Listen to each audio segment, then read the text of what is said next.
सो आप सबको जय यीशु की। परमेश्वर का धन्यवाद कि एक बार फिर से हम उस जगह पे हैं जहाँ पे आके हम परमेश्वर की बातों में से, उसके वचन में से कुछ बातों को सीखते हैं।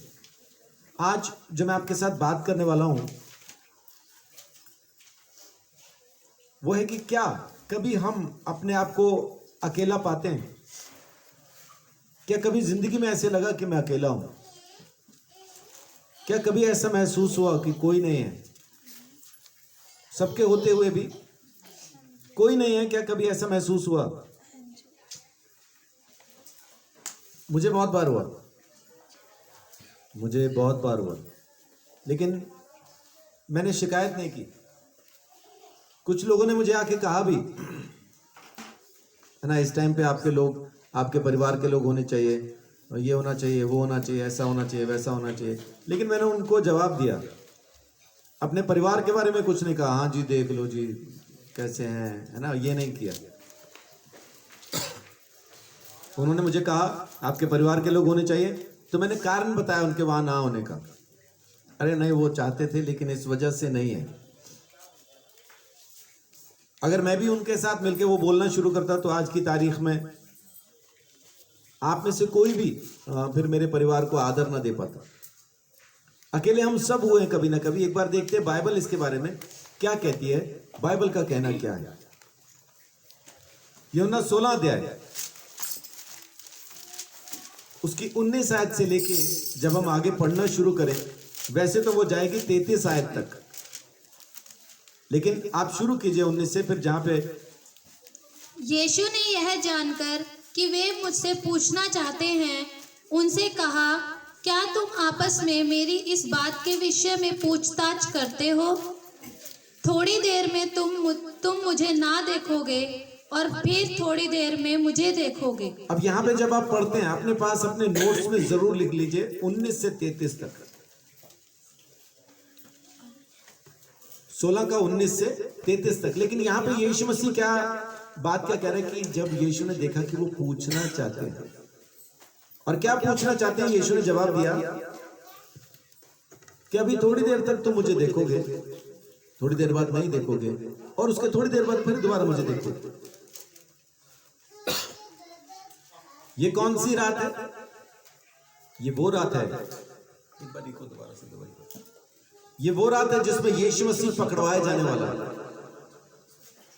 यीशु मसीह को कैद करने वाले, उसको अरेस्ट करने वाले, ये वो रात है। यीशु मसीह के सूली पे चढ़ाए जाने से पहले वाली रात है ये। और यीशु जानता है क्या होने वाला है। यीशु अपने चेलों के साथ, यीशु ने आखिरी प्रभु भोज यानी आखिरी जो खाना खाया उसने, जिसको हम लॉर्ड सपर कहते हैं, अंतिम भोज उसने कहां किया था? किस जगह पे था यीशु मसीह? है किसी को ध्यान? हाँ जी, कहां पे था? और वो किसकी थी? प्रभु भोज के लिए, अपने ही प्रभु भोज के लिए किसी ने उसको तैयार कर रखा था। और प्रभु ने कहा कि जाओ, जाके एक इंसान, एक बंदा तुम्हें दिखाई देगा जो घड़ा लेके जा रहा होगा, उसके पीछे पीछे चले जाना। जिस घर में वो जाए वहां के मालिक को जाके बोलना कि प्रभु को जरूरत है प्रभु भोज करने के लिए, जो तूने अपने लिए तैयार किया, वो वहां पे आके प्रभु भोज करना चाहता, और वो दे देगा, यीशु ने कहा। और वैसा ही हुआ। जब ये वहां पहुंचे, इन्होंने देखा एक इंसान को, एक आदमी को घड़ा लेके जाते हुए, तुरंत पहचान लिया। आमतौर पे घड़ा कौन लेके जाता है? औरतें घड़ा लेके जाती हैं आमतौर पे, लेकिन यीशु ने निशानी के तौर पे जब कहा कि एक आदमी लेके जा रहा होगा, तो वहां आदमी ही लेके जा रहा था। और उस अटारी पे, उस ऊपर के कमरे में यीशु मसीह अपने चेलों के साथ बैठा, ये अंतिम भोज करता है। और वहीं पे यीशु मसीह ये बातें कर रहा है। अब यीशु मसीह को मालूम है आज रात मेरे साथ क्या होने वाला है, कल मेरे साथ क्या होने वाला है, वो जानता है। उसको मालूम है कि थोड़ी देर के बाद उसको अरेस्ट कर लेंगे, गिरफ्तार कर लेंगे उसे, और अगले दिन कीलें ठोक के उसको सूली पे चढ़ा देंगे। अब उसके शब्द जो अपने चेलों को कहता है, ये 19 से लेके 33 तक आप पढ़ेंगे तो आपको वहां पे समझ में आएगा कि यीशु ने क्या बातें उनके साथ की। यहां पे यीशु मसीह डरा हुआ, घबराया हुआ नहीं दिखाई दे रहा, आराम से उनके साथ बात कर रहा है, तसल्ली दे रहा है ना, अपनी शांति देता, तसल्ली देता। और उसका 33 आयत में लिखा है कि इस जगत में तुम्हें कलेश होता है, लेकिन ढाढ़स बांधो, हिम्मत करो, मैंने इस संसार को जीत लिया है। वो 12 चेले क्या सोच रहे होंगे? अभी तक क्या यीशु मसीह ने कुछ भी जीता है उनके सामने? यीशु ने इन 3.5 साल में कुछ भी जीता क्या? कोई लड़ाई लड़ी क्या? कोई इलाका उसने जीता क्या? नहीं जीता। लेकिन यहां पे क्या बोल रहा है? संसार को मैंने जीत लिया। और ये कब होने वाला है? ये कल होने वाला है। और कल इसके साथ और क्या होना? कभी अकेलेपन का एहसास हुआ आपको? अकेलेपन ने घेरा है कभी आपको? है ना, कभी अकेलेपन का एक बड़ी शिद्दत से, वो एक ऐसी बेचैनी होती है, एक ऐसा पिंजरा होता है, आप तोड़ना चाहते तोड़ नहीं सकते, निकलना चाहते निकल नहीं सकते, भागना चाहते भाग नहीं सकते, चीख के चिल्ला के दीवारों पे सर पटक के रोना चाहते हैं, कर नहीं सकते, आप कुछ नहीं कर सकते। बस वो एक अकेलेपन का ना, वो बेचैनी, वो परेशानी, वो सिर्फ आपको ही पता है। उस वक्त कोई चाहिए और है नहीं, कोई नहीं, अकेले हैं आप, अकेले, कोई चाहिए। और ऐसा खास तौर से कब होता है? जब कोई अपना चला जाए, प्रभु में सो जाए, उसकी जरूरत हो उस टाइम पे, और वो नहीं होता है, तब वो अकेलापन आपको यूं घेर लेता है, ऐसा जैसा वॉशिंग मशीन के अंदर कपड़े डाल देते हैं ना, वैसा होते हैं हम। वो कपड़े घूम सकते हैं, इधर उधर गिर सकते हैं, लेकिन वहां से निकल नहीं सकते। हम भी उस अकेलेपन के ऐसा अंदर होते हैं कि हम गिर रहे होते हैं, घूम रहे होते हैं, लेकिन उस अकेलेपन में से निकल नहीं पाते। हम वहीं कैद हैं, उसी के अंदर कैद हैं, निकल नहीं सकते, वहां से कहीं जा नहीं सकते। और ये अकेलापन कब कब आपको घेरता है? जब किसी ने आपको धोखा दिया। जब कोई धोखा देता है ना, किसी ने प्रेम किया, बहुत अच्छे से आप पे विश्वास किया, और आपने उसकी पीठ में छुरा मारा, आपने धोखा दिया है उसको। उस वक्त वो जो अकेलेपन की उस परेशानी में होता है ना, कोई नहीं समझ सकता उसको, कोई नहीं समझ सकता। वो अकेलापन उस वक्त उस इंसान को जिसको आपने धोखा दिया, या अगर हमें किसी ने धोखा दिया तो उस वक्त हम किस हाल में होते हैं। दोस्त ना हो चलेगा, सारी दुनिया दुश्मन हो चलेगा, लेकिन कोई दोस्त धोखेबाज हो वो नहीं चलता। धोखेबाज दोस्त नहीं चाहिए। इससे अच्छा तो दुश्मन काफी हो तो बहुत है, लेकिन धोखेबाज दोस्त एक भी नहीं चाहिए। वो अकेलापन इंसान को खत्म कर देता। उस अकेलेपन में इंसान कभी कभी मर जाता। उसको मर जाना अच्छा लगता है इससे कि वो उस धोखे में जिए, उस धोखे को सहे, उसमें रहे। उससे अच्छा उसको लगता है मैं मर जाऊं तो अच्छा है। और मरने के बाद उसको लगता है कि ये ठीक है ना, मरते समय उसको लगता है ये अच्छा है, बजाय इसके कि मैं उस धोखे में जीऊं। वो धोखा खाया हुआ शख्स, रिजेक्ट किया हुआ शख्स, उसको छोड़ दिया, नकार दिया, धोखा दे दिया, वो अकेले में है, वो अकेलेपन में है। कोई अपना ही प्यारा दोस्त जब पीठ मुंह घुमा लेता है ना, जरूरत के समय पे साथ नहीं खड़ा होता, वो अकेलापन बर्दाश्त के बाहर होता। जिसके लिए आप जान तक देने को तैयार हैं और वो उसने आपसे मुंह फेर लिया। मेरा एक दोस्त कहीं से किसी लड़की को लेके आया था और कहता था ये मेरे लिए जान दे देगी। मैं कहा तेरे लिए अठन्नी नहीं देगी। तब तक मेरी शादी भी नहीं हुई थी। कह रहा तू तो पागल है, तेरे को क्या पता। मैं कहा पागल सही हूं मैं। कह रहा तू कैसे कह रहा ठंडी नहीं देगी। मैं जिस माँ बाप ने इसको पाला पोसा बड़ा किया उनको छोड़ के आ गई, तू कौन से खेत की मूली है। कल तेरे से बेहतर कोई मिला, देख तेरे को जाती हुई दिखाऊंगा। 1.5 साल के बाद चली गई। मैं कहा अब कह रहा वो तो बेकार थी। मैं कहा वो 1.5 साल पहले मैंने भी कहा था, तब तो मेरे को लेक्चर दे रहा था। जिंदगी में एक बात याद रखना, जिसने एक को धोखा दिया है ना, वो 100 को भी दे सकता है। Once a foxy is always a foxy। जो एक बार धोखेबाज है वो 100 बार भी धोखेबाज है। हाँ, मैं विश्वास कर लेता हूं, लेकिन उतना ही करता हूं। बाद में कुछ परेशानी हो तो मेरा दिल टूटता नहीं, मैं परेशान नहीं, क्योंकि मुझे मालूम है ये ऐसे है।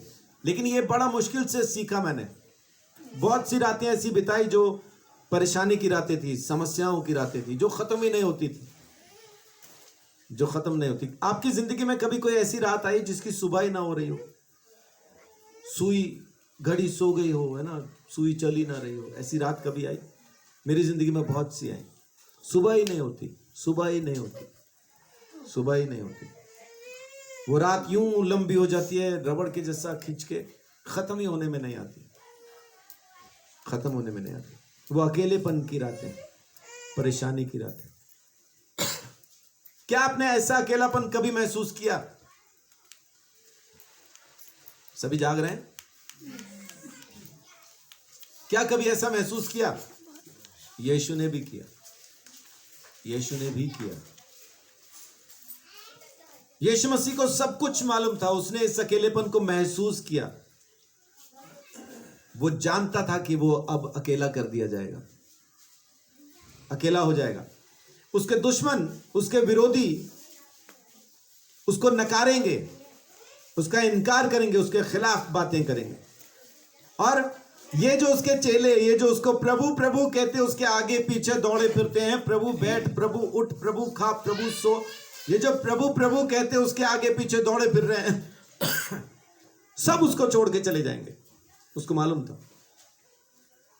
तब कोई प्रभु कहने वाला भी नहीं होगा, उसको पहचानने वाला भी नहीं होगा, सब निकल जाएंगे, एक एक करके सब भाग जाएंगे, कोई नहीं होगा।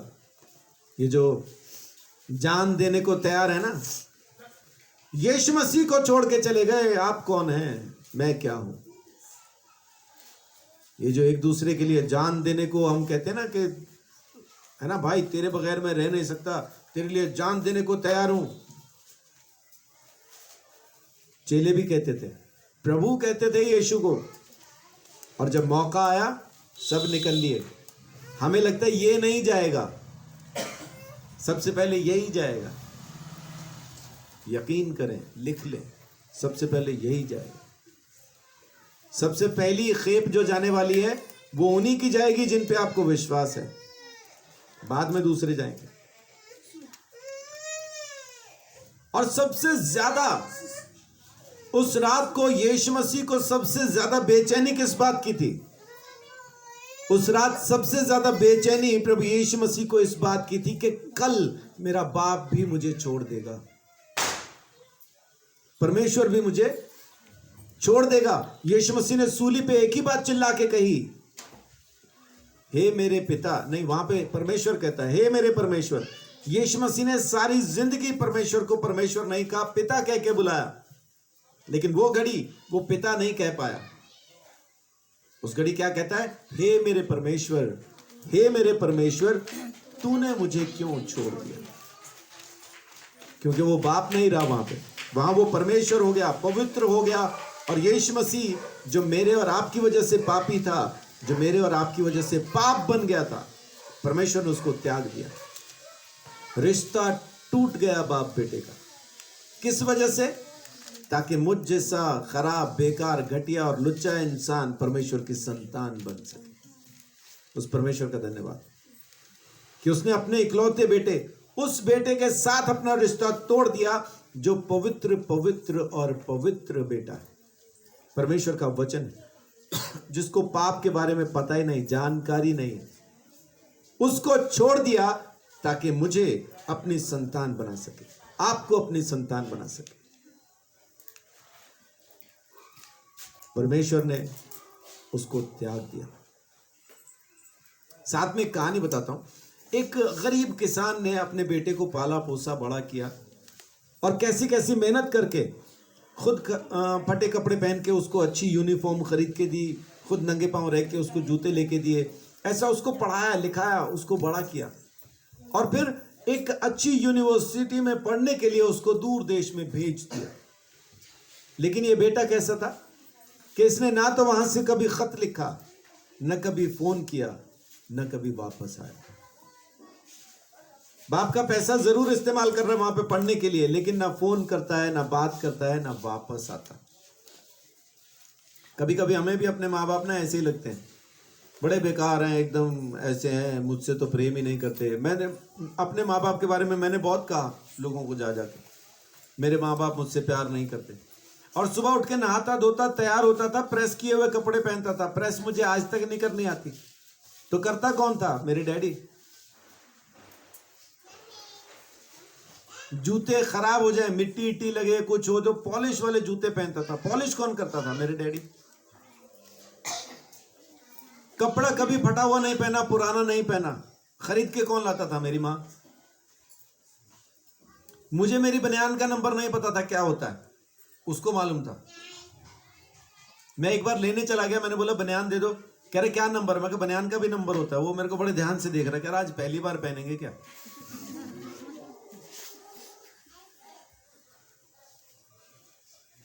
मुझे पता ही नहीं था कि बनियान के भी नंबर होते हैं। मैं कहा देख के दे दे, बस मैंने पहननी है। ऐसे माँ बाप के लिए मैंने कहा जाके मुझसे प्रेम नहीं करते। ऐसा क्यों कहा? क्योंकि मैं नशा करता था और वो मुझे नशे के लिए पैसा नहीं देते थे, इसलिए मेरे से प्यार नहीं करते। हम कब अपने माँ बाप के खिलाफ ऐसा बोलना शुरू करते हैं? जब माँ बाप हमको किसी ऐसी चीज से रोक रहे हो जो उनको पता है कि गलत है और हमें लगता है कि अच्छी है, इसलिए माँ बाप खराब हो जाते हैं। लेकिन वो बहुत देर बाद पता चलता है। मुझे 20 साल बाद पता चला माँ बाप अच्छे हैं। इतने में जिंदगी के 20 साल निकल गए थे, है ना। वो लड़के से मैं आदमी हो गया था, तब कहीं जाके पता चला। प्रभु का धन्यवाद कि जिंदा से मुर्दा नहीं हो गया था, जिंदा हूं, बच गया हूं, प्रभु का अनुग्रह। नहीं तो कहानी कभी की खत्म हो जाती। बहुत बार ऐसा होता है, ये लड़का भी ऐसा ही है। अपने बाप को वापस पलट के इसने देखा नहीं, क्योंकि गरीब है, क्या फटे कपड़े पहनता है, बाप कहते हुए शर्म आती है। ऐसा साथ साथ हम आगे बढ़ते जाएंगे और साथ साथ इस कहानी को भी आगे बढ़ाते जाएंगे। अभी यीशु मसीह अकेला है, कहां पे? गत्समनी बाग में। गत्समनी बाग में मरकुस 14 का 32 से 38 तक देखिए। मरकुस 14 32 से 38। फिर वे गतसमनी नामक एक जगह में आए और उसने अपने चेलों से कहा, यहाँ बैठे रहो जब तक मैं प्रार्थना करूं। और वह पतरस और याकूब और यूहन्ना को अपने साथ ले गया और बहुत ही अधीर और व्याकुल होने लगा और उनसे कहा, मेरा मन बहुत उदास है, यहाँ तक कि मैं मरने पर हूँ। तुम यहाँ ठहरो और जागते रहो। फिर वह थोड़ा आगे बढ़ा और भूमि पर गिरकर प्रार्थना करने लगा कि यदि हो सके तो यह घड़ी मुझ पर से टल जाए। और कहा, हे अब्बा, हे पिता, तुझसे सब कुछ हो सकता है। इस कटोरे को मेरे पास से हटा ले, तो भी जैसा मैं चाहता हूँ वैसा नहीं, पर जो तू चाहता है वैसा हो। फिर वह आया और उन्हें सोते पाकर पतरस से कहा, हे शमौन, तू सो रहा है? क्या तू एक घड़ी भी ना जाग सका? जागते रहो, प्रार्थना करते रहो कि तुम परीक्षा में ना पड़ो। आत्मा तो तैयार है पर शरीर दुर्बल है। अब यहाँ पे क्या देखा आपने? कि यीशु मसीह बड़ा बेचैन है, परेशान है, अपने चेलों को साथ में लेके गया गतसमनी बाग में कि आओ मेरे साथ बैठ के दुआ करो। यीशु मसीह यहां पे रो रहा है, चेला सो रहा है। एक घड़ी माने तकरीबन 1 घंटा प्रार्थना कर लो मेरे साथ, यीशु कहता है। यीशु रो रहा है, चेला सो रहा है। ही प्रेड, दे स्नोर्ड। यीशु दुआ कर रहे हैं, वो खराटे मार रहे हैं। यीशु आत्मा में है, वो शरीर में है। आपको लगता है कि चेले साथ में? यीशु अकेला है। यीशु अकेला है। क्या आपने भी कभी ऐसा महसूस किया कि जब आपको यह लग रहा हो कि जो कुछ आपके साथ हो रहा है इससे किसी को कोई फर्क नहीं पड़ता? महसूस किया? चेले भी वैसे ही पड़े ना, यीशु के साथ क्या हो रहा है उनको कोई दिक्कत नहीं, वो तो पड़े सो रहे। यीशु रो रहा है, ये सो रहा है। यीशु प्रार्थना में, वो खराटे मार रहे हैं। यीशु आत्मा में, वो शरीर में। बहुत बार हमारे साथ भी ऐसा होता है कि हमारे साथ क्या बीत रही है किसी को फर्क नहीं पड़ता। आगे से बोलते हैं तो नाटक करता है, अरे इसका तो ऐसा ही है, ये हमेशा ही यही है। इसका क्या बीत रही है सिर्फ वो जानता है जिसके ऊपर गुजर रही है। लेकिन लोग नहीं समझते।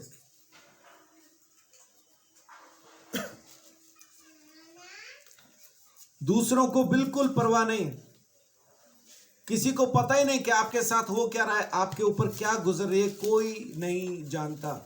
किसी को भी अंदाजा नहीं है इस बात का। क्या कभी ऐसा महसूस होता है कि कोई समझ ही नहीं पा रहा कि क्या हो रहा है? आप अपनी तरफ से बहुत कुछ समझाने की कोशिश करते हैं लेकिन उसको समझ नहीं आता कि क्या चल रहा है जिंदगी में। जैसे खास तौर से कब, जब आपसे कोई गलती हो जाए, उस वक्त कोई भी समझने को तैयार नहीं कि आपने ये क्यों किया, कैसे किया। बस गलती की है, सब उसी गलती के लिए उंगली उठा के बैठे हैं। गलती की है, कैसे हुई, क्या हुआ, हालात क्या थे, मुझसे कब ये गलती हो गई, कोई समझना नहीं चाहता। कोई समझना नहीं चाहता। सबको मौका मिला ये कहने का तू गलत है, और सब बस 5 उंगलियां हमारी तरफ किए बैठे, तू ही गलत है, तू ही गलत है। समझना नहीं चाहता कोई। ठीक है मैंने गलती की, लेकिन क्यों की, कैसे हो गई मुझसे, वो तो समझने की तो कोशिश कीजिए। क्या सदा से मैं ऐसा ही हूं या मुझसे अब हुई है? तो समझिए तो। लेकिन कोई नहीं समझता। उस टाइम पे आप बिल्कुल अकेले होते हैं, कोई साथ नहीं होता। जब आप गलत होते हैं कोई नहीं समझता कि आपके साथ क्या हो रही है, आपने क्यों ये किया, कैसे हुआ। कोई आपकी परवाह नहीं करता। लेकिन यहाँ पे एक अच्छी खबर क्या है, यीशु मसीह इस बात को समझता है क्योंकि वो गुजरा है इस बात से। सबने उसको भी छोड़ दिया, सबने उसको भी त्याग दिया। यीशु मसीह इस बात को समझता है, यीशु जानता है इस बात को, और इसीलिए वो आपको आराम ऑफर करता है, आराम देता है। मत्ती 11:28 से 30। हे सब परिश्रम करने वाले, बोझ से दबे हुए लोगों, मेरे पास आओ और मैं तुम्हें विश्राम दूंगा। मत्ती 11 का 28 से 30 तक देखिए क्या लिखा है।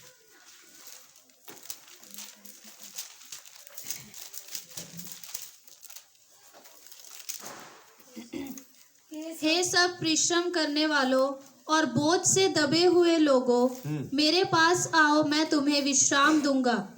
मेरा जुआ अपने ऊपर उठा लो। जुआ बोले तो 3 पत्ती। हाँ, फिर कौन सा जुआ उठा लो? वो जो गाय बैल के ऊपर नहीं बांधते पीछे। बैलगाड़ी देखी, बैलगाड़ी है ना, बैलगाड़ी। उसमें बैल के गर्दन के ऊपर एक मोटी लकड़ी होती है, यहां पे रखी होती है, उसको जुआ कहते हैं। जी, मेरा जुआ उठा लो और मुझसे सीखो, क्योंकि मैं नम्र और मन में दीन हूँ, और तुम अपने मन में विश्राम पाओगे, क्योंकि मेरा जुआ सहज और मेरा बोझ हल्का है। आमेन। यीशु क्या कह रहा है? आओ मेरे पास। यूहन्ना 14, मेरे पास आओ, मैं तुम्हें आराम दूंगा, मैं तुम्हें विश्राम दूंगा, मैं तुम्हें तसल्ली दूंगा। उस वक्त जब कोई नहीं समझता ना, जब हम अकेले हो जाते हैं और हमारी बात को समझने वाला कोई भी ना हो, तब यीशु है, क्योंकि उसकी बात को भी समझने वाला कोई नहीं था। क्या हो रहा है? कोई समझने वाला नहीं था। यीशु समझता है हमारी इस परेशानी को, इसलिए यीशु कहता है मेरे पास आओ, मैं तुम्हें आराम दूंगा, मैं तुम्हें विश्राम दूंगा, मैं तुम्हें तसल्ली दूंगा, मैं तुम्हारी जिंदगी में काम करूंगा, मैं दूंगा वो आराम तुम्हें, मैं दूंगा वो आराम। आमीन। आमेन। और जब आप चिंता में हो, अपसेट हो, परेशान हो, यीशु मसीह इस बात को जानता है। यीशु जानता, यीशु को मालूम है कि आपके हालात क्या हैं। यीशु को मालूम है कि आपकी जिंदगी इस वक्त किस तरह की परेशानी में से होके गुजर रही है। यीशु मसीह जानता है। आमीन। इसलिए यीशु मसीह कहता है कि आओ मेरे पास, तुम जो चिंता में हो, तुम जो परेशान हो, तुम जो अकेले हो, तुम जो समस्याओं से घिरे हो, मेरे पास आओ, मैं तुम्हें शांति दूंगा। आमीन। यूहन्ना 14 उसका 27, मैं तुम्हें शांति दिए जाता हूँ, अपनी शांति तुम्हें देता हूँ। जैसा संसार देता है मैं तुम्हें नहीं देता, पर तुम्हारा मन व्याकुल ना हो और ना डरे। हाँ, वो दुखों में, तकलीफों में जो हमारी परेशानियां है, देखिए 16 अध्याय की 22 में वो हमें फिर से आराम देता। उसी प्रकार तुम्हें भी अब तो शौक है, परंतु मैं तुमसे फिर मिलूंगा और तुम्हारे मन आनंद से भर जाएंगे और तुम्हारा आनंद कोई तुमसे छीन ना लेगा। आमेन। किसी का बाप वो आनंद छीन नहीं सकता जो यीशु हमें देता है। कारण क्या? क्योंकि यीशु बदलता नहीं, इंसान के जैसा धोखा नहीं देता। वो दोबारा से हमें उस तरह से फिर से अकेला छोड़ के नहीं जाता। वो एक बार आता है तो फिर सदा के लिए आ जाता है, फिर हमें छोड़ता नहीं, धोखा नहीं देता, त्यागता नहीं। इंसान धोखेबाज है, परमेश्वर धोखेबाज नहीं है। यीशु धोखेबाज नहीं है। इंसान देगा धोखा, बार बार देगा, बार बार देगा। यीशु मसीह कभी धोखा नहीं देता। वो कहता है जो आनंद मैं तुम्हें दूंगा, उस आनंद को भी तुमसे कोई छीन ना पाएगा। जितने लोगों ने यीशु मसीह को अपनी परेशानियों में देखा, जितने लोगों ने समस्याओं में यीशु मसीह को देखा, क्या वो परेशान होने के बावजूद भी एक तसल्ली में, एक आनंद में नहीं थे? बिल्कुल थे। मैंने देखा अपने आप को वैसा। परमेश्वर का धन्यवाद कि मैंने वो रातें भी देखी जो गुजरती नहीं थी, और फिर मैंने वो रातें भी देखी जिसमें कोई परेशानी नहीं थी, क्योंकि यीशु था, यीशु है, वो रहेगा। आमीन। आमेन। आज की तारीख में भी अगर मैं परेशान होता हूं तो फिर इसका मतलब है कि अभी तक मुझे यीशु मसीह दिखाई नहीं दे रहा। अगर यीशु दिख गया है तो फिर समस्या खत्म होती है, फिर किसी बात की परेशानी नहीं। अगर यीशु है जिंदगी में फिर परेशानी नहीं। वो आनंद जो यीशु मसीह ने आपको दे दिया उसको कोई नहीं छीन सकता। तो आप अकेले नहीं हैं, यीशु साथ में, उसके वायदे आपके साथ हैं और वो आपको तसल्ली सदा देता रहता है। आपके तकलीफ में, संसार में आपको क्या मिलता है? कष्ट, समस्याएं, धोखा, हर तरह की वो बुरी चीज जो संसार में है। और यीशु क्या कहता है 16 का 33 में कि ढाढ़स बांधो। मैंने ये बातें तुमसे इसलिए कही हैं कि तुम्हें मुझ में शांति मिले। संसार में तुम्हें कलेश होता है, परंतु ढाढ़स बांधो, मैंने संसार को जीत लिया है। आमीन। हिम्मत करो, मैंने संसार को जीत लिया। संसार जीत लिया माने हर तरह का धोखा, हर तरह का दुख, हर तरह की तकलीफ, हर तरह का कष्ट मैंने जीत लिया है। और अब तुम्हें परेशानी नहीं होगी। ये संसार तुम्हें दुख ना दे पाएगा, क्योंकि मैं अपना आनंद तुम्हें दे के जाता हूं, अपनी शांति तुम्हें दे के जाता हूं। वो आनंद तुम्हें देता हूं जो तुमसे कोई छीन ना पाएगा। आमीन। अब उधर जो मैं कहानी सुना रहा हूं साथ साथ, वो बेटा अभी ग्रेजुएट होने वाला, बाप को पता है कि अब उसकी ग्रेजुएशन आ गई। वो अपना पुराना सूट निकाला, धो के उसको कैसा कैसा करके पहन के बढ़िया एकदम अपनी तरफ से टिच होके पहुंच गया। आपने देखा कभी कभी कुछ लड़के कुछ लड़कियां किसी शादी में किसी फंक्शन में जब जाते तो जब नए कपड़े पहनते तो कुछ अलग ही इतरा के चलते हैं, है ना। अलग अलग ही उनके चाल ढाल बदल जाती है, उनका उठना बैठना बदल जाता है। बहुत से लड़कों को मैंने देखा वो ऐसा लगता है जैसे कपड़े के साथ उनको भी प्रेस कर दिया, वैसे अखड़े वखड़े होते हैं वो, है ना, यूं ही वो रहेंगे। नए कपड़े पहने होते हैं उन्होंने। पहले मुझे ये बात समझ में नहीं आती थी, लेकिन अब समझ में आई। हम लोग जो प्रभु में जब आ जाते हैं ना, तो हम नॉर्मल जिंदगी के अंदर भी जो कपड़े पहनते हैं वो शादी जैसे ही होते हैं। आमतौर पे भी जो कहीं पे हमने जाना हो तो वैसे ही कपड़ा हम पहनते हैं जैसे हम शादी में जा रहे हो। ये मुझे कब पता चला, मैं एक जगह एक पास्टर को मिलने गया। वो बोल रहा, पास्टर जी चलो आप टाइम पे ही आ गए, मैं निकलने वाला था। मैंने बोला क्या कहीं ज़रूरी जाना था तो चले जाओ। कह रहा नहीं मेरे एक दोस्त के यहाँ पे, उनके यहाँ शादी है तो चलो चलते हैं, वहीं खाना वहीं खा के आ जाएंगे। मैं कह तू तो तैयार है। कह रहा आप तो हमेशा ही तैयार रहते हो। तो उस दिन मुझे लगा कि मैं हर टाइम पे ऐसा तैयार रहता हूँ कि शादी में भी चले जाएं तो दिक्कत नहीं। तो तब मैंने देखा चलो भाई ठीक है, प्रभु तेरा धन्यवाद, तूने दिया, हमने पहना, इस्तेमाल किया, अब्बा धन्यवाद। तो उसके बाद फिर जब मैंने दूसरे लोगों को ऐसा देखना शुरू किया ना, तो तब मुझे समझ में आया वो जो मौके पे नया कपड़ा पहनते हैं ना, वो ऐसा आकड़े आकड़े से घूमते रहते हैं ना। वो मुश्किल से मिला होता है एक जोड़ी, साल में 1 मिलनी, 2 मिलनी, 3 मिलनी, ऐसा, है ना। जिनको मिल ही रहे हैं, जो पहन ही रहे हैं, उनको कोई समस्या नहीं। अब ये जो बाप है, इसने अपना वो वाला सूट निकाला होगा शायद जो इसने अपनी शादी में पहना हो। अब अपने बेटे की ग्रेजुएशन पे जाने के लिए इसने वही सूट पहना है। अपनी तरफ से तो हीरो हीरा लाल है, लेकिन बेटा इसको देख के पहचानता भी नहीं। ये वहां अपने बेटे के पास पहुंच के कहता है कि मैं तेरे पास आया हूं क्योंकि अब तेरी ग्रेजुएशन है, मैं तेरी ग्रेजुएशन में आया हूं। और वो इसको देख के हैरान है कि ये क्यों आ गया, ये यहां क्यों आ गया। यीशु मसीह नासरी भी वहां पे जब बाग के अंदर था ऐसा ही अकेला था। और उसके चेले उसको, जब वो पकड़ा गया, जब अरेस्ट हुआ, उसके चेले भी उसको ऐसा ही देख के पहचानने से इनकार कर रहे थे, हम नहीं जानते, हम नहीं जानते, ये फटे पुराने कपड़े पहन के आया हुआ बाप मेरा नहीं है। चेलों ने भी वही कहा, ये जिसको तुमने पकड़ लिया है ये प्रभु मेरा नहीं है, ये प्रभु मेरा नहीं है। यीशु मसीह उस वक्त में अकेला था। आपके साथ कभी ऐसा हुआ जब आप कहीं कुछ गलत पकड़े जाते हो तो उस वक्त में सारे पल्ला छुड़ा लेते हो, मेरे पास नहीं आना, मैं कुछ नहीं कर सकता, इस टाइम पे मैं तेरी मदद नहीं कर सकता, तू है ही गलत, अब मैं लोगों को क्या कहूं, मैं क्या बताऊं, तू गलत है। छुड़वाया कभी? मैं गर्मियों की धूप में, मेरा ख्याल जून का महीना रहा होगा, बहुत बढ़िया वाली धूप थी, मेरी सगी बड़ी बहन उनके घर पे गया, दोपहर का टाइम था, पैदल ही था मैं, क्योंकि मेरे पास साधन कोई होता नहीं था, घर वाले देते नहीं थे, और जो मिल जाता था मैं बेच देता था, इसलिए मेरे पास कोई साधन नहीं था। तो पैदल ही था धूप में। मेरी सगी बहन, बड़ी बहन, मैंने जाके डोरबेल बजाई, वो अंदर से निकल के आई।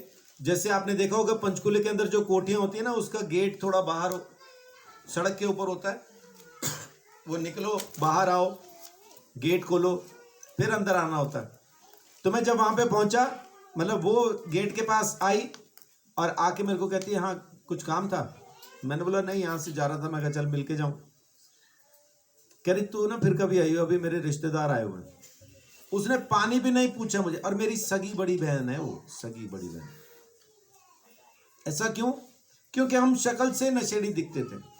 उसको शर्म आ रही थी ये कहने के लिए अपने रिश्तेदारों, उसके ससुराल के रिश्तेदारों के सामने, ये मेरा छोटा भाई है। आपके साथ हुआ कभी? आपके सगों ने आपको पहचानने से इनकार किया? मेरे साथ हुआ। उसने पानी भी नहीं पूछा, कम से कम यही कह देती चल पानी पीना है, अगर पानी की प्यास लग रही पानी पीना है तो गेट खोल के कह देती यहाँ यही नल पे पी ले, मैं वहीं पी लेता। और मेरे को प्यास लग रही थी, बहुत तेज लग रही थी, इसीलिए मैंने घंटी मारी, नहीं तो मारता नहीं। तकलीफ हुई, प्यास आंसुओं से बुझ गई, है ना। आपकी भी कभी बुझी होगी ऐसा। जब सब छोड़ देते हैं, जब अपने ही त्याग देते हैं ना, उस वक्त बड़ी परेशानी होती है। वो अकेलापन समझ के बाहर होता है।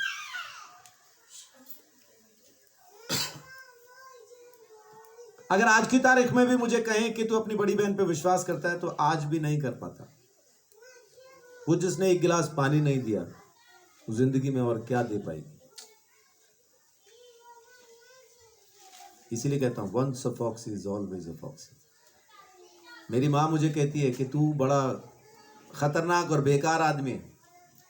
मैंने पूछा क्यों? कह रही तू एक बार जिसको छोड़ देता है दोबारा उसको पकड़ता नहीं। पता नहीं इसमें मैं खराब हूं कि सामने वाला जिसको मैंने छोड़ दिया, लेकिन मैं ऐसा ही हूं। प्रभु का धन्यवाद कि यीशु में आने के बाद यह स्वभाव बदल गया।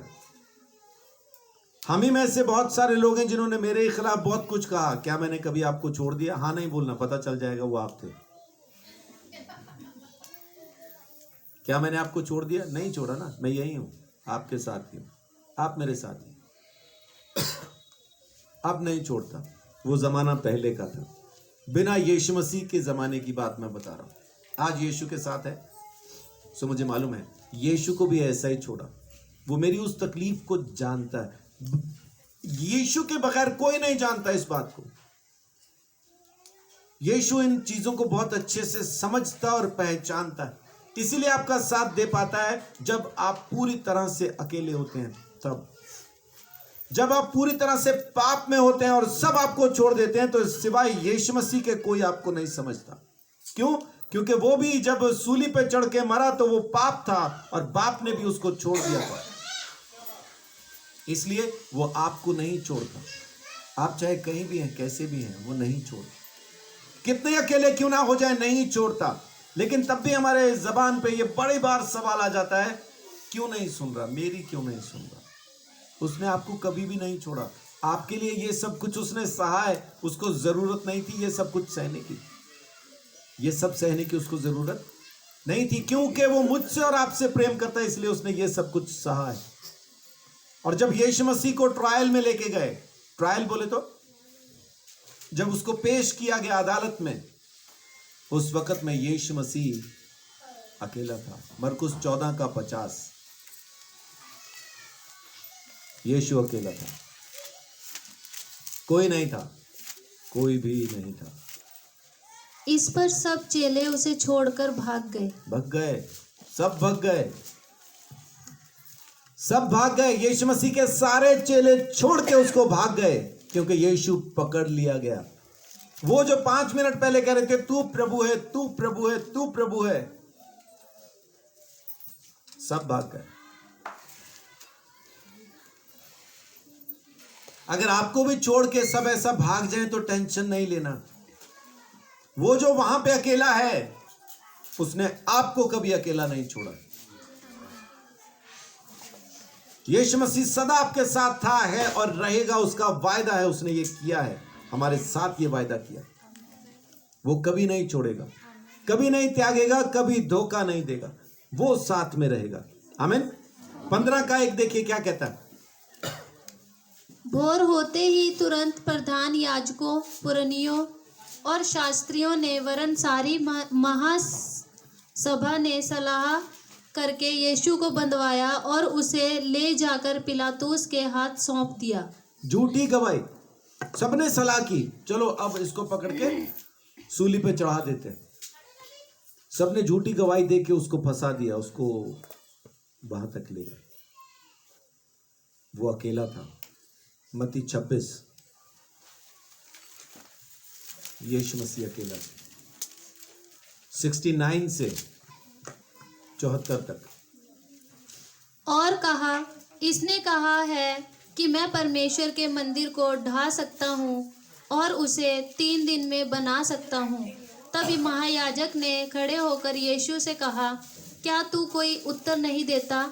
ये लोग तेरे विरोध में क्या गवाही देते हैं? परंतु यीशु चुप रहा। तब महायाजक ने उससे कहा, मैं तुझे जीवते परमेश्वर की शपथ देता हूँ कि यदि तू परमेश्वर का पुत्र मसीह है तो हमसे कह दे।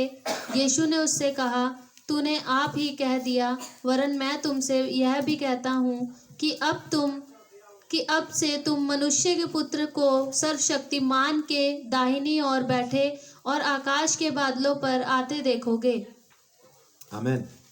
वो इस पे झूठा इल्जाम लगा रहे थे कि तू कहता है मैं परमेश्वर का बेटा हूं, और कसम दे के बोला, परमेश्वर की कसम, अब सच बोल। यीशु तब बोला, ठीक है, तूने खुद ही कह दिया, बल्कि आगे भी और कहता हूं, अब तुम मनुष्य के पुत्र को यानी मुझे परमेश्वर के दाहिने बैठे और फिर वहां से आते भी देखो। अब ये कपड़े फाड़ के कहने लगे, परमेश्वर की निंदा करता है, ईश निंदा चिल्लाना शुरू किया। झूठी गवाही उसके खिलाफ कोई नहीं है। ट्रायल के टाइम पे जब यीशु मसीह को वहां पेश किया, कोई चेला वहां नहीं था, सबने यीशु मसीह को अकेला छोड़ दिया। तसल्ली देने वाले बहुत आते हैं, साथ में कोई खड़ा नहीं होता। यीशु को छोड़ के सब भाग गए। पतरस ने इनकार कर दिया, सब चेले छोड़ के भाग गए। पतरस वहां से चला गया, सारे चेले वहां से निकल गए, कोई वहां नहीं रुका, सबने धोखा दिया और सब वहां से निकल गए। यीशु मसीह अकेला था, ट्रायल के समय पे अकेला था। कभी कभी हम भी ऐसा फंसते हैं, अकेले होंगे तो टेंशन नहीं लेना, यीशु मसीह साथ में। आमीन। वो परमेश्वर आपके साथ रहेगा। कभी आपके ऊपर भी ऐसा इल्जाम लगे होंगे या लग सकते हैं, अगर नहीं लगे होंगे तो, है ना, कोई सच्चा कोई झूठा इल्जाम ऐसा आप पे भी आया होगा, ये तो ऐसा है, ये तो ऐसी है, ये तो वैसा है, ये तो वैसी है। कभी धोखा दिया होगा और आप अपने आप को बचाने के लिए सोचते होंगे और सोचते होंगे कि ये लोग मुझे बचाएंगे, ये लोग मेरा साथ देंगे। वही लोग उल्टा आपके ऊपर इल्जाम लगाना शुरू कर देते हैं, वही लोग आपके खिलाफ खड़े हो जाते हैं। और कुछ लोग ऐसा प्लान करते हैं किस तरह से इसको गिराएं। खास तौर से बहनों के अंदर ये बड़ी आम सी बातचीत होती है, कैसा किसी को गिराएं। तो उसको गिराने के लिए क्या करते हैं, फिर वो मोहल्ले भर के अंदर उसके चरित्र के ऊपर प्रचार शुरू करते हैं। बेकार है, खराब है, गंदी है, ऐसी है, वैसी है, यूं है, वहां है, कहां है, कहां है, वो बातचीत शुरू हो जाती है। तो पूरे मोहल्ले के अंदर उसके बारे में बोलेंगे, अरे बेकार है, घटिया है, यूं है, वो है, क्या है, ताकि उसको गिराया जा सके। इसको कहते हैं प्लान्ड तरीके से किसी को गिराना, किसी के खिलाफ काम करना। नहीं तो हमारे पास कहाँ टाइम है, आप ईमानदारी से बताएं, हमारे पास ये इतना टाइम है कि हम पड़ोसियों के पास जाएं और किसी तीसरे की बात करें? बिल्कुल टाइम नहीं है। लेकिन जिन बहनों के अंदर ये होती है ना, ये टैलेंट फैलाने वाली, हाँ, ये टैलेंट जो जिन औरतों में होता है, वो क्या करेंगी, नहा धो के पहले प्याज व्याज ये वो फटाफट काट के रख देंगी, घड़ी देख के, इतने बजे जाऊंगी, इतने बजे बात खत्म होगी, इतने बजे आके पका लूंगी, ओके डन। वो फटाफट अपना वो लहसुन प्याज अदरक वगैरह उसको काट के ही बुला लेते हैं, दूसरों को संदेशा भेज देते हैं क्या। देखिए, ये अब है ना, महिलाएं बता सकती हैं, हुआ है इसलिए बता रही हूँ। घर पे बुला के चुगली करते हैं, बोलते हैं, है ना, जाने का टाइम नहीं, तो आ जाओ, मेरी सुन लो, नहीं तो गैस हो जाएगी, है ना, शाम तक तो गुब्बारा बन जाएगा, कहीं हवा में ना उड़ जाऊं। तो आओ, थोड़ा मदद करो गैस्ट्रिक प्रॉब्लम खत्म करने के लिए। बहुत से लोगों की जिंदगी में ऐसा होता है, झूठे इल्जाम लगाए जाते हैं, सच झूठ गढ़ा जाता है। यीशु के बारे में भी गढ़ा गया। अब कमाल की चीज क्या है कि जो उस पे वो झूठ बोल के इल्जाम लगा रहे हैं वो सच है। वो उस पे इल्जाम क्या लगा रहे, तू कहता है कि तू प्रभु का, परमेश्वर का बेटा है, वो अपनी तरफ से इल्जाम लगा रहे हैं, वो है। उसके बाद यीशु मसीह को जब सूली पे चढ़ा के मारा, तो हर एक शख्स जो सूली पे चढ़ के मरता था, उसकी सूली के ऊपर एक पटिया के अंदर ये लिख के ठोक दिया जाता था, इसको क्यों सूली पे चढ़ाया। तो यीशु मसीह पे इल्जाम क्या था? ये यहूदियों का राजा है। उसको पढ़ने के बाद दोबारा से ये शास्त्री फरीसी आके बोलते, कह रहे तुमने तो वो गलत लगा दिया वहां पे, उस पे तुम्हें ये कहना चाहिए, ये कहता था कि ये यहूदियों का राजा है, तुमने तो लिख दिया ये यहूदियों का राजा है। तो पिलातुस कहता अब तो जो लग गया वो लग गया, वही रहेगा।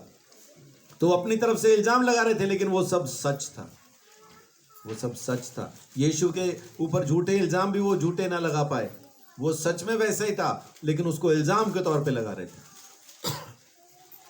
अगर आपकी जिंदगी में भी ऐसा हो कि लोग आप पे इल्जाम लगाएं, लोग आपको नीचा दिखाएं, लोग आपके बारे में पूरे मोहल्ले के अंदर बातें करते फिरें, तो टेंशन नहीं लेना, यीशु आपके साथ है। उस मोहल्ले के साथ नहीं है, आपके साथ है, क्योंकि मोहल्ला आपके खिलाफ है और यीशु आपके साथ है। तो जब यीशु मेरे साथ है, फिर आ जाओ, आ जाओ। कौन आता है? मोहल्ला छोड़ शहर आ जाओ, शहर छोड़ पूरा इलाका आ जाओ, इलाका छोड़ डिस्ट्रिक्ट छोड़ स्टेट आ जाओ, स्टेट छोड़ देश आ जाओ, देश छोड़ दुनिया आ जाओ। यीशु मसीह साथ में है तो फिर डरने की क्या बात है, फिर समस्या नहीं, फिर परेशानी नहीं। लेकिन बस फिर मुझे यीशु मसीह के साथ बैठना होता है, वो पूरे मोहल्ले के अंदर जाके मुझे झगड़ा नहीं करना होता, अपने आप को सही साबित करने की कोशिश नहीं करनी। यीशु मसीह ने कोशिश की क्या? नहीं की।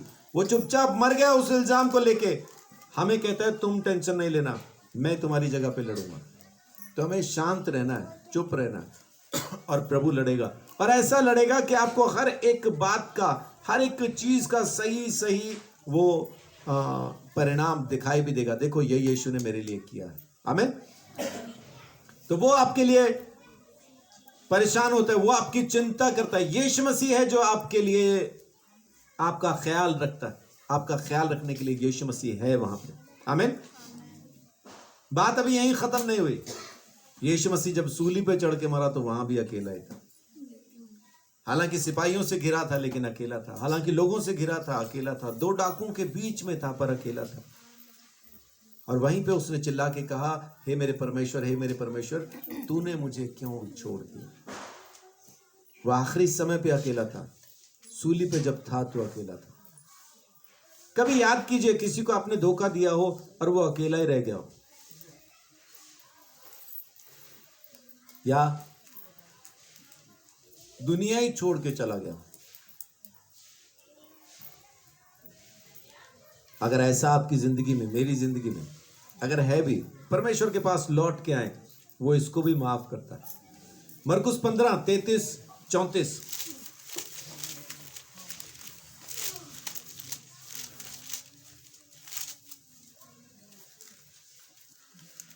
दोपहर होने पर सारे देश में अंधियारा छा गया और तीसरे पहर तक रहा।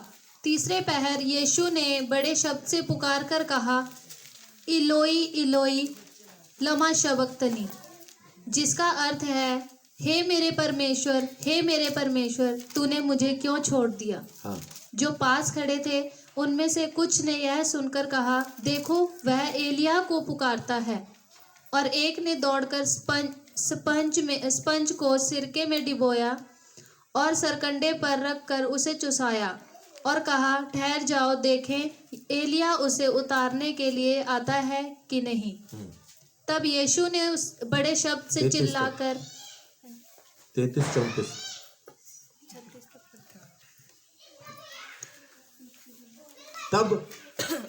तब जब वो अकेला ही था, सूली पे था, उस वक्त उसने चिल्ला के कहा, तो लोग मजाक कर रहे थे उसका, मजाक। देखें एलिया आता है बचाने के लिए, है?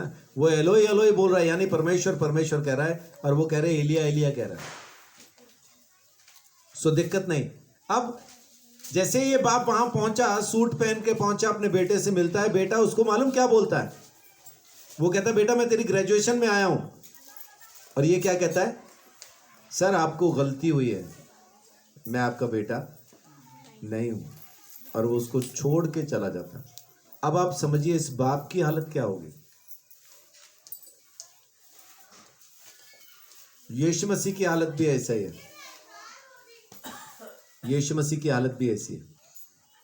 सब छोड़ गए, बिल्कुल अकेला है, लेकिन परमेश्वर का धन्यवाद कि उसने हमारे लिए सब कुछ सह लिया, ताकि हम इन परेशानियों में गुजरे ना,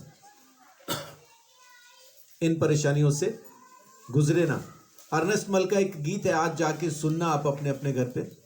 उसमें लिखा है, गुजरा है वो उन राहों से जिनसे हम गुजरते हैं, यीशु मसीह के चाहने वाले तूफानों से लड़ते हैं।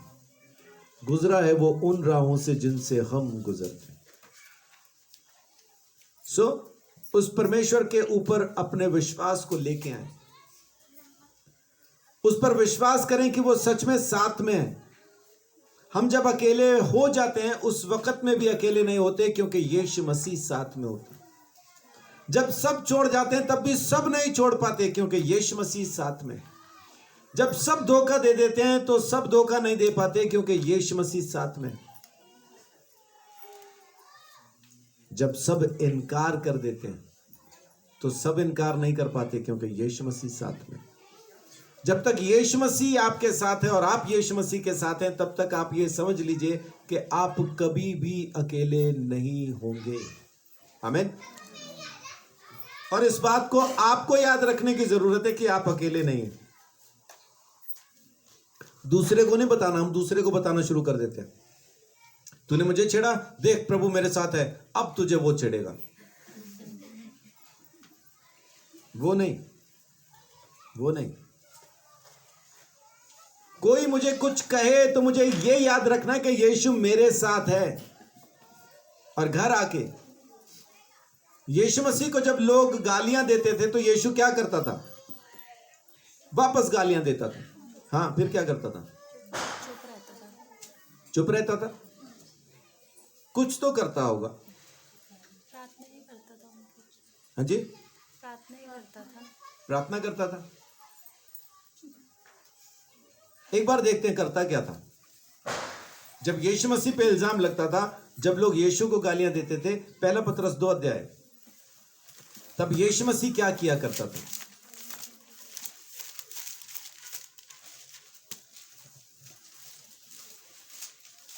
इस जगह ऊपर उंगली रखी तो इस पेज पे, हाँ थोड़ा नीचे और, नहीं थोड़ा नीचे, 23 से पढ़िए।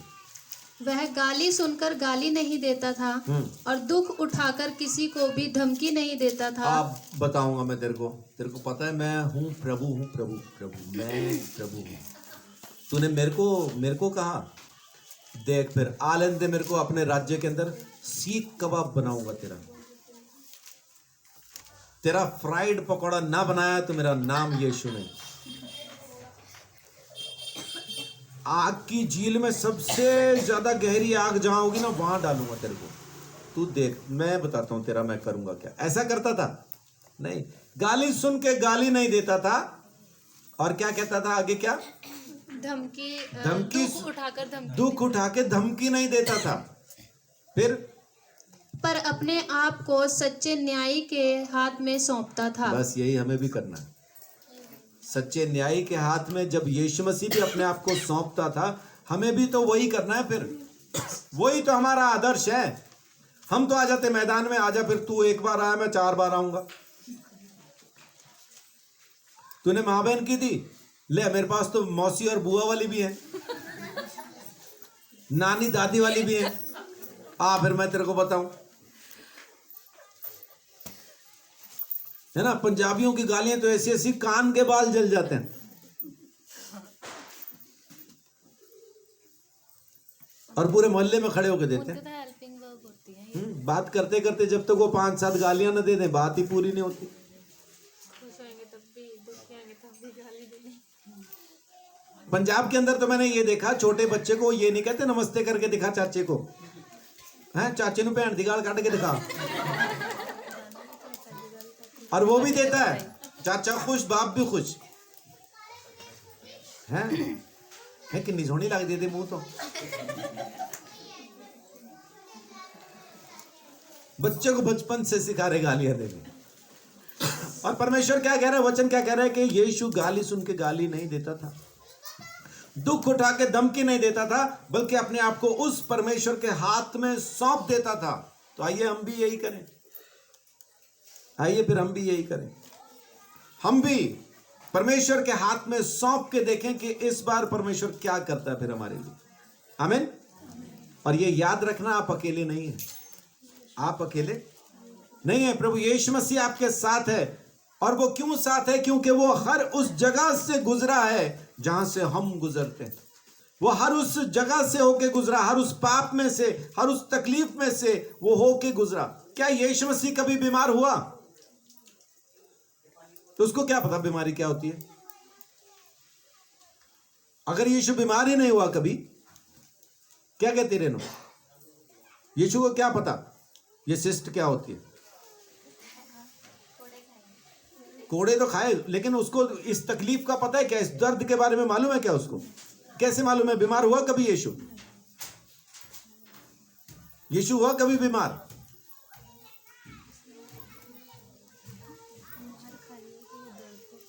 यीशु ने कभी पाप किया? पापी बना? तो पाप नहीं किया, पापी कैसे बना? हाँ जी, बीमार हुआ था। कब हुआ था? कहाँ लिखा है? हैं? हाँ, 53 में कौन सी आयत है?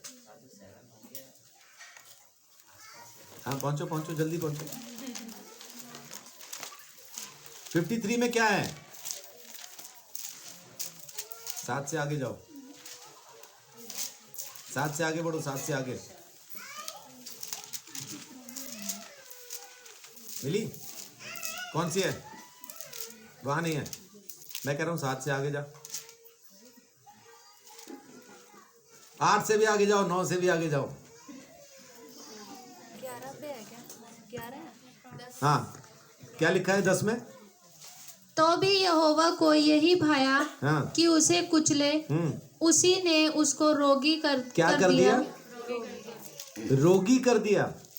यशाया 53 की 10 में लिखा है, 53 53 का 10 में लिखा है। यशाया 53 10 में लिखा है कि यीशु मसीह को परमेश्वर ने रोगी कर दिया, रोगी कर दिया। किसके लिए?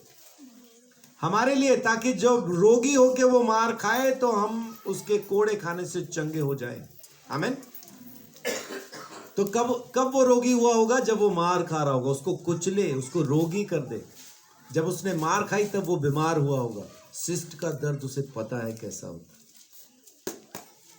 कैंसर का फोड़ा जब फूटता है कैसा होता है यीशु को मालूम है। ब्रेन हेमरेज क्या होती है यीशु जानता है। बीपी किसको कहते हैं यीशु को मालूम है। शुगर कैसी होती है यीशु को मालूम है। थायराइड क्या होता है यीशु को मालूम है। पथरी क्या होती है यीशु को मालूम है। पित्ते में हो तो कैसी है, गुर्दे में हो तो कैसी है उसको मालूम है। हड्डियां कमजोर हो जाए तो कैसा होता है उसको मालूम। हर एक बीमारी उसको पता है क्योंकि वो बीमार हुआ। पढ़िए तो इसको। तो भी यहोवा को यही भाया कि उसे कुचले, उसी ने उसको रोगी कर दिया। जब वह अपना प्राण दोष बलि करे तब वह अपना वंश देखने पाएगा। वह बहुत दिन जीवित रहेगा। उसके हाथ से यहोवा की इच्छा पूरी हो जाएगी। जी, आगे भी कुछ है क्या? वह अपने प्राणों को दुख उठाकर उसे देखेगा और तृप्त होगा। हाँ, उतना ही। उसको रोगी कर दिया। एक जगह और लिखा है कि रोग से उसकी पहचान थी, है ना। रोग से उसकी जान पहचान थी। बीमारी को वो जानता था। तो टेंशन नहीं लेना। आप किसी भी हालात में क्यों ना हो, यीशु मसीह उन हालात में से गुजरा है। वो आपकी बीमारी, इस तकलीफ को भी जानता है। वो आपके दुख को भी जानता है, आपके कष्ट को भी जानता है, आपके अकेलेपन को भी जानता है, आपकी हर तकलीफ को वो जानता है। और जो गुनाह आपने किया, जो पाप आपने किया, उस पाप को भी जानता है। वो समझता है कि आपने ये क्या किया। जैसे कोई शराबी मेरे पास आए, कोई नशेड़ी मेरे पास आए, तो मेरे को उससे कोई खास परेशानी नहीं होती क्योंकि मैं उस नशे में से गुजरा हूं। मैं उससे बात कर पाता हूं। एक वेश्या दूसरे वेश्या से नफरत नहीं करती। एक कोढ़ी दूसरे कोढ़ी से नफरत नहीं करता। एक अंधा दूसरे अंधे को अंधा नहीं कहता। और अगर कहे तो दोनों ही हंसेंगे फिर, है ना। एक अंधा दूसरे अंधे को अगर अंधा कहे तो दोनों हंसेंगे क्योंकि मालूम है कि कहने वाला भी अंधा ही है, सुनने वाला भी अंधा ही। सो परमेश्वर आप सबको बहुत आशीष, बड़ी बरकत दे, अपने अनुग्रह के अंदर संभाल के रखे। और आज के बाद ये नहीं समझना कि आप अकेले हैं, यीशु मसीह साथ में है। आमीन। प्रभु आशीष दे।